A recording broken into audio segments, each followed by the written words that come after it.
Hello my dear friends, you're in the Military with Summary channel, and today we will discuss the situation in Ukraine on the 17th of November of 2025. Today we have a lot of very interesting updates, so let's start. And first we're going to discuss the situation on the ground. During the previous 24 hours, the Russians continued their offensive operation, and they managed to improve their position significantly across the entire line of combat contact. And first we're going to talk about the Zaporozhye direction. During the previous day, we received this video, and here we can see the consequences of another Russian attack on the M18 road in the area of the city by the name of Grigorivka. So as you can see, as a result of Russia's attack, most likely with FABs or with missiles, the Russians managed to destroy a bridge that connected the northern part of the Zaporozhye direction with the southern part. We're talking about the settlements of Stepnogorsk and Orekhov. So this is a very important piece of news because Ukrainians have poor logistics in this area, and with destroyed bridge, their logistics will become almost completely impossible. Now let's talk about the eastern Zaporozhye direction. The group of forces east continued their offensive operation, and we received updates from every single direction from the areas of responsibilities of the 29th, 36th, and the 5th armies. First, let's talk about the area of responsibility of the 5th army. We are talking about the Gulay-Polye direction. As you can see, according to the current configuration of the map, the Russians during the previous 24 hours managed to improve their position significantly. The Russians launched their major offensive operation in the direction of the city of Gulay-Polye almost on the 8th of November of 2025, or something like this. And starting from that date, we were adjusting the map almost every single day in the Russian favor. So this is the current situation, and the current situation was confirmed by neutral mappers, and the current situation was confirmed by pro-Ukrainian sources. As you can see, the Russians are getting closer and closer to the city of Gulay-Polye. The Russians are outflanking the settlement of Gulay-Polye from the north, trying to attack the settlement from behind, from the weakest position, from the weakest defense line. Currently, the distance between edge positions of the armed force of the Russian Federation, the settlement of Varvarovka, is already less than 7 kilometers, around 6 kilometers or something like this. And obviously, the Russians will continue offensive operation further. The Russians, first of all, will try to cut the R85 road physically to the north of the settlement of Gulay-Polye, and then most likely from these positions, the Russians will continue offensive operation further in the southern direction to attack Ukrainians from behind. Anyway, the military experts are saying that most likely Ukrainians will not be able to hold their positions for a very long period of time.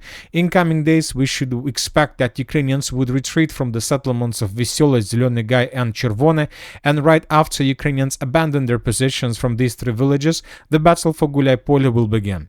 Obviously, we're not saying that the battle of Gulay-Polye will last for months or ages. It seems that according to the current situation and according to current pace of Russian offensive, the city of Gulay-Polye will fall in Russia's hands most likely within 1 or 2 months or something like this. There are very high chances that by the end of the 2025, by the end of the December of 2025, the Russians will secure this territory completely, and they will continue moving further in the western direction. The only problem for Russians that most likely they will face is the next defense layer of the armed forces of Ukraine between the settlements of Orekhov and Pokrovskaya. So first of all, we're talking about this dense network of the fortifications. This one is huge, and furthermore, this dense network of the fortifications, as you can see according to these trenches and strongholds, is designed not to probably repel possible Russian attacks from the south, like this one. So these trenches are designed not just to repel these attacks, but according to this part of this defense layer, we believe that Ukrainians designed this defense layer with possible attacks from the Russian side, from the east, so which is very important. And when talking about this current situation, of course, for Russians, it would be much more better if they continue offensive operation between the settlements of Pokrovska and this defense layer. So if Russians can outflank this defense layer in the vicinity of settlements of Stapovskaya, Andreevka, and Bratskaya, then from these positions the Russians would be able to begin advancing further in the southern direction, and this dense layer of the fortifications would be captured by Russians without any problem. problems. So, and as for this area, during the previous 24 hours, we received lots of very interesting updates, and the most important one is connected with the units of the 36th Army of the Armed Forces of the Russian Federation. Today, the Minister of Defense of the Russian Federation stated that as a result of clashes, the Russians managed to establish complete control over the settlement by the name of Guy. So this is the village, and as you can see, the territory has been adjusted.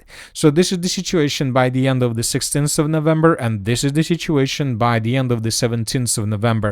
The Russians, as a result of decisive actions, managed to establish complete control over the settlement, and later pro-Russian sources published this video where we can see how exactly the clashes for the settlement were taking place. Lots of FPV drone attacks, lots of explosions, and of course in the final part of this video we can find at least 2 episodes how Russians were raising their Russian flag across the settlement of Guy. So currently we have no doubts that the Russians, as a result of offensive operation, managed to establish complete control over the settlement, but the sources are saying that this is the area of the responsibilities of the 29th Army. So the Russians continue their offensive operation, their Zaporozhye offensive operation, and they're about to finish their first probably part of this offensive, which will be ended with the fall of the settlement of Gulyapolye. Then the second part of the Zaporozhye offensive begins, and the task for the second part of the Zaporozhye offensive is the settlement of Orekhov. So we'll see what is going to be next, but obviously the city of Orekhov the battle for the city is going to start most likely in 2026. Now let's move further, and just a few words about the settlement of Novopavlovka. I would like to remind you that during the previous days, the Russians, under the protection and cover of fog, managed to enter the settlement and almost to capture the entire village. And based on the reports and geolocations we colored up to 60 or even 70% of the settlement under complete Russian control or as a gray zone.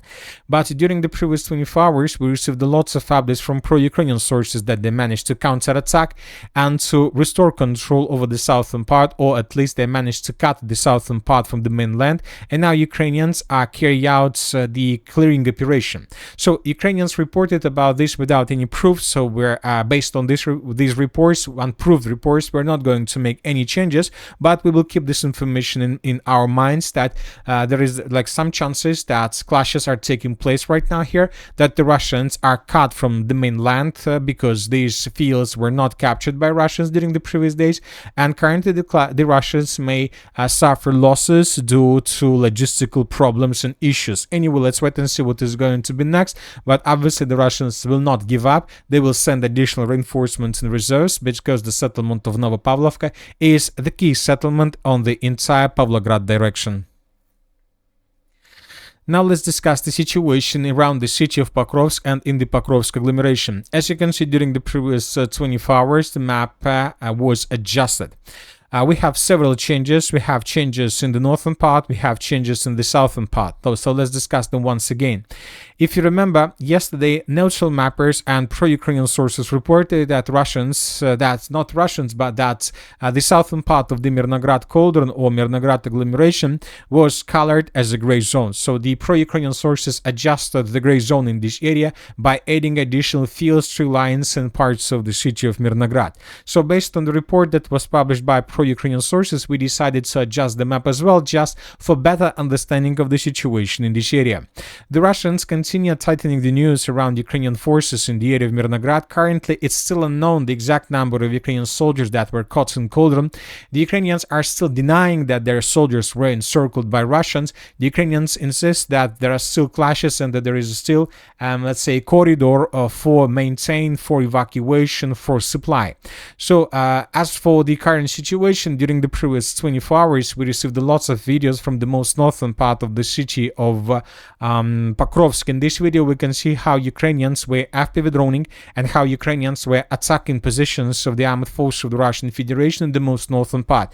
So we don't know for sure, and we can't say for sure that the northern part of the city of Pokrovsk is under complete control of the armed forces of the Russian Federation. The only thing that we can say is that there are very heavy clashes exactly for this area, which means that there are Russian soldiers and that Russia is sending more and more troops in this direction with the purpose to establish complete control. Furthermore, I would like like to remind you that just yesterday we received this video that took place a bit further to the north of the city of Pokrovsk in the area of the Olympiyskaya Street. If you remember, yesterday we discussed this video, and here we could see how Ukrainians were attacking Russians in the area of these farms. So we have the presence of Russians in this area, we have Russians in this area, and telling the truth, I'm not sure what exactly is the Cauldron for Ukrainians according to their understanding of the situation, but from my point of view, this is a Cauldron because Russians are around the city of Mirnograd from every single side, from the north, from the east, from the south, from the west, and the most important, from the northwest. Anyway, let's wait and see what is going to be next, because this is not just, let's say, encirclement. It's not just about encirclement. First of all, it's about drones, it's about FPV drone bases, it's about Ukrainian positions deep inside of the Dnipropetrovsk region. So if Russians are able to force the Ukrainians to fall back even from these territories with FPV drone strikes, then Ukrainians will have no chances for anything. And in this video we can see how Russians were attacking and FPV droning Ukrainians very far from the line of combat contact, trying not to allow the Ukrainians to bring and to introduce additional forces in the area of the Makrovsk and Mirnograd agglomerations. Now let's move further and let's discuss the situation in the Shakhovo pocket. During the previous 24 hours, the Russians improved their positions. Basically, the Russians, according to the latest geolocations, managed to establish complete control over the settlement of Vladimirovka. Ukrainians currently have their positions most likely in the northern and the central parts of the settlement of Shakhovo, but without any chances for evacuation.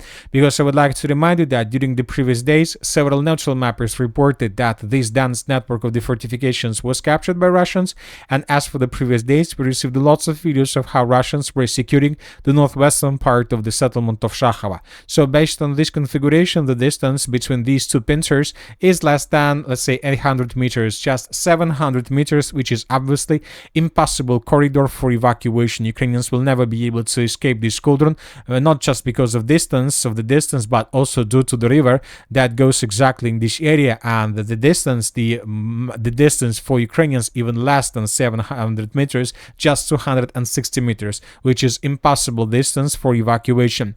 The question is for how long the Ukrainians are able to hold their positions in the area of the Shakhovo pocket without supply. But another problem is that Ukrainians reduce their offensive pace in this area, and they're not attacking so actively as they used to do, let's say, even a month ago. So which means that maybe the Ukrainians realize that they have no chances for deblocking and blocking of its territory. Now let's move and let's talk about the Konstantinovka direction. During the previous 24 hours, the Russians, as you can see, managed to improve their position significantly. The clashes are taking place currently for the settlement by the name of Ivanopolia. This is the last settlement to the south of the city of Konstantinovka, which is still under control of Ukraine, at least partially. So the Russians improved their positions, and the clashes and the battle for this territory started a long time ago. Probably 2 weeks ago, the Russians were trying to secure these trenches and fortifications along tree line, and now according to geolocation we received during the previous 24 hours, we can say that the clashes and the battles are taking place for the northern part of the settlement, which means that in coming days, probably within the next 5-7 days, Ukrainians would be forced to fall back further in the western and the northwestern direction with the purpose to not under the risks of being encircled by Russian forces. Once Russians finish the battle for the settlement of Ivanopolia, they will be able to consolidate their, let's say, forces and their activities to maintain the line and to shorten the distances between the settlements of Yablukov, Alexandra Kalinova, Ivanopolia, and the southeastern part of the city of Konstantinovka. Russians will try to establish complete control over the Kleban-Bytsky water reserve bridgehead, and if Russians are able to take these territories under control, we believe that right exactly from this moment the Russians will begin their major offensive operation in the direction of the settlement by the name of Berestok. If Russians establish control over the city, over the village of Berestok, they will be able to get access to the N32 road, and their logistic would be improved significantly. At the same time, the Russians established control over the city of Konstantinovka itself. During the previous 24 hours, we received lots of videos of how Russians were hunting and attacking vehicles and artillery positions of the armed forces of Ukraine across the city. Now let's talk about the Siversk direction. As for the Siversk direction, if we zoom out like this, you might see that from this direction during the previous 24 hours, we have received the biggest number of icons and events, which means that the Russians launched something. Maybe this is a major offensive operation. Maybe the Russians are planning to break through this front line completely, and that can lead to complete collapse of Ukrainian defense. As you can see, we have huge activities along MO3 road. The Russians, it seems that, are about to launch their major offensive operation in this area. As for the MO3 direction, most likely the Russians in coming days will try to improve their positions with the purpose to get as close as possible to the settlement by the name of Raya Alexandrovka. So we are talking first of all about this line, about the villages of Dibrova, Fyodorovka Druga and Nikiforovka. The Russians may try to improve their positions by taking under complete control all these villages and settlements with the purpose to get as close as possible to the city, to the village of Raya Alexandrovka with its dense network of the fortifications. This is a very important, let's say, settlement that plays a significant role in the logistic of the city of Siversk. Furthermore, we can see that Russians established complete FPV drone control and another, the Siversk Killzone along TO 513 road. Everything that enters this territory can be destroyed by Russians very, very fast and very, very soon as it enters this territory. During the previous 24 hours, we received lots of videos how Russians were hunting and destroying vehicles and different equipment of the armored forces of Ukraine in this area. Furthermore, we have another kill zone along TO 513 road between Siversk and Yampol. Here we can see another episode how Russians were hunting and destroying vehicles across this supply line. And these updates are not the most important. We're talking just about the current configuration and what is happening. The most important update is coming from the village by the name of Platonovka. And today the Minister of Defense of the Russian Federation stated that the group of forces south managed to establish complete control over the settlement, and based on the report published by the Minister of Defense of the Russian Federation, we have adjusted the map. We added changes to the map softly. We don't know for sure how exactly the Russians entered.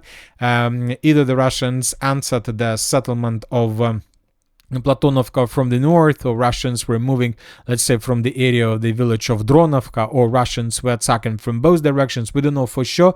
We adjusted, let's say, the map in advance because obviously if Russians secured the village of Platonovka, they would be able to maintain the lines. And this is the second village in the Siversk direction, which is located from the back of the city of Siversk. The first one was the settlement of Dronovka, which is under control of Russians, and now the settlement of Platonovka. Furthermore, from these positions, the Russians are just 600 meters from the supply line to 513. The Russians have already established control, FPV drone control, but Russians are about to establish physical control over the territory. If it happens, then from this foothold, Russians most likely will begin advancing further in the eastern and the southeastern direction with the purpose to attack the city of Siversk from behind. So the days of Siversk, of the city of Siversk, are numbered, and very likely that in 2025 the most important and decisive things are going to happen with this area. And telling the truth, I'm not even sure whether the Ukrainians are able to hold their positions with this configuration of the line of combat contact. Anyway, let's wait and see what is going to be next, but maybe the Russians are not able to secure the city of Siversk this year, but it's not just a matter of time, it's a matter of whether the Russians are able to do this, and this configuration tell us that the Russians are able. Now let's talk about the Kharkiv direction. As for the equipment, nothing special, but as for the Kharkiv direction, during the previous 24 hours, we received a huge update. So, and we're going to talk about the northeastern part of the Kharkiv region. Before we start, first let's compare the map between the dates. So this is the situation by the end of the 16th of November of 2025, and this is the situation by the end of the 17th. As you can see, the map has been adjusted significantly, and we adjusted, first of all, the area around the settlement of Dvorichanske. Today, the Minister of Defense of the Russian Federation stated that the group of forces north managed to establish complete control over the settlement of Dvorichanske Dvorichanske. Probably an hour before the statement made by the Minister of Defense, the same information was confirmed by the group of forces north in their, let's say, official channel. And another hour later, pro-Russian sources published this video where we can see Russians that were raising Russian flag in the central or in the southwestern part of the settlement. So based on these three reports, we came to the conclusion that indeed the Russians managed to capture this settlement, and this is very important because we used to have two front lines in this area.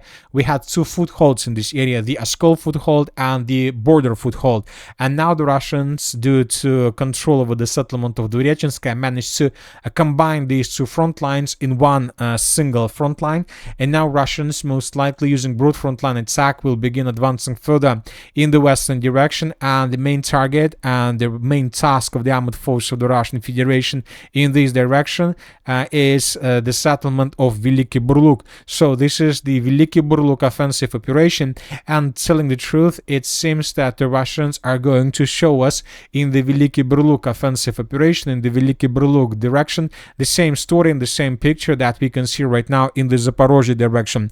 This is going to be a very fast offensive operation when Russians will take under control another village every single day. So it will be very fast and very probably offensive without any resistance from the Ukrainian side. And the biggest problem for Ukraine, that Russians will attack in this area, and Russians most likely in coming days will begin another offensive operation, but this time from the city of Volchansk.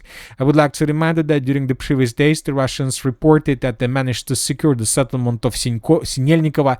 Most likely in coming days the Russians will finish the battle for the eastern part of the city of Volchansk, and then from these positions the Russians will continue offensive operation towards the settlement by the name of Veliki Kolodis. This is going to be the Veliki Kolodis offensive operation, so this settlement is the primary target for Russians, and when Russians finish with these two villages, the Russians will continue offensive operation further in the southern direction until they get the Pechenegi water reservoir and the settlement of Pechenegi. So this line, the next defense line between the city of Kupiansk and Chuguyev. So this is the territory we're talking about. And from these positions, if Russians are able to cross them, they will answer the Kharkiv operational space without any problems to get the settlements of Izium, the settlement of Barbenkovo, Balakleya, and Kharkiv from behind as well. So we see that the Russians are tasked to restore control over the territories they lost during the Ukrainian autumn counteroffensive of 2022. At the same time, we continue receiving lots of political updates. According to information we have today, the president of Ukraine, Zelensky, fled to France, where he had a meeting with the president of France, Macron. France intends to cooperate with Ukraine in the drone sector. French and Ukrainian representatives will discuss expanding cooperation in drone production at a meeting in Paris on Monday. French Foreign Minister Jean-Noël Barrot announced, "Tomorrow we will organize the first meeting in Paris between representatives of the Ukrainian drone production ecosystem and the French drone productions ecosystem to expand cooperation between our countries." Furthermore, we got report that Ukraine to order 100 Rafale fighter jets from France. Cooperation declaration signed, says Zelensky. Under these same documents, Ukraine intends to purchase 100 Rafale fighter jets as well as some T-air defense systems and missiles for them.